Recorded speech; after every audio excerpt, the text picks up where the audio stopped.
I just got out from doing 3 years for credit card fraud. Before that, I was living a great life. I worked at a great company. I got in a car accident, a really bad car accident, and I was prescribed by a doctor pain pills, which I thought was from the doctor. It couldn't hurt.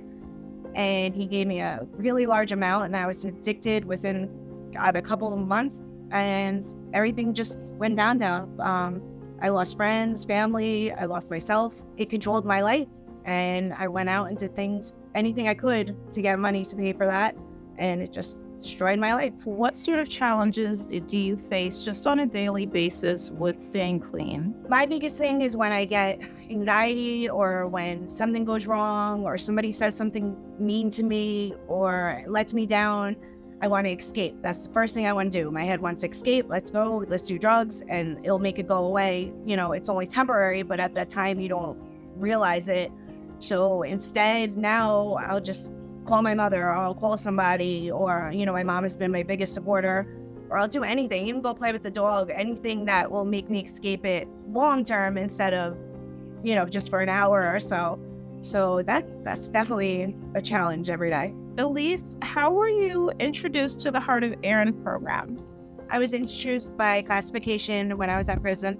I was looking for a place to come out of and feel safe, and they just told me all about this, and I filled out an application. When I first came out of prison, I didn't even have a pair of underwear. I didn't have anything. They helped me make sure I had everything I needed. They, not only financially or, materialistic things, the Heart Foundation is there for us emotionally. I can call Erica or Bobby, I can call either one of them and talk to them about what I'm going through at home, or they're excited to hear what I'm going through at class. They're excited for everything, and they just support you. They're there. That's the most important thing, I feel like. I've always only lived with family, so this was definitely something new for me. Number one, to be on my own, to come out of prison and just have no clue where I was headed in life or what this was going to be like. It was probably one of the scariest things I've had to do, and to take a step forward on my own. Unfortunately, I burned some bridges with my family, and they just wanted me to venture out and do it on my own and see if I could do it. How has it been reintegrating yourself into the local community, making new friends, getting to know life outside of prison? Challenging. I always feel like people are going to judge me for what I went through. I'm just trying to make the right friends this time, because I always went with the wrong ones.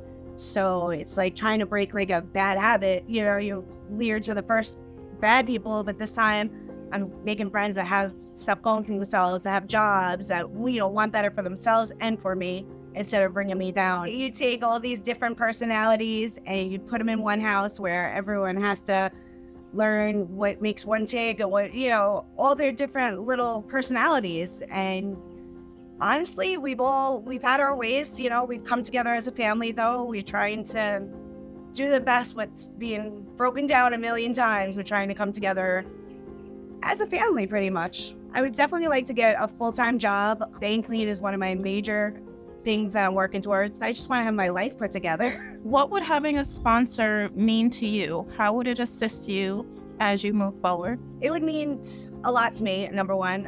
It would mean I would have more support out there, more people that might understand what I went through or what I'm going through on a daily basis. So it would just mean a lot to me. I need what it would help with books. I need notebooks and pens and papers and stuff for school. That would be the main thing for me that would help me. Clothes always help, because I'm in a professional setting and I need to dress up every day. And when I get a job, that's going to help clothes-wise. That would really help me out. My hair done, just things to keep looking professional and looking good. It makes me feel good about myself when I can go and get my nails done or my hair done. It makes you feel like you're a person again after being in prison for so long, where they just take you feeling human completely out of you. You don't feel human. So stuff like that just makes you feel alive. It makes you feel like you're normal. You're like other people again. If you had the opportunity to just offer your thanks, what would you say to anyone who wanted to reach out in support of you? I would say thank you. Thank you for believing in me. That's a big thing. I'm trying to believe in myself again. So I would just thank you. What would you tell someone else who was in a place in life where they were looking to make different choices that would get them more stable in an environment that they considered healthy, what sort of suggestion would you give them? I would tell them, number one, don't give up. Like, it's so much easier to say I'm done and go back to the life that they were living. I would tell them to try again into either this place or the place that, makes them feel safe, and just go for it. That's the biggest thing. Like, you have to just put that fear aside and just go. It's hard. It's hard every day, but I struggle, but I'm doing it.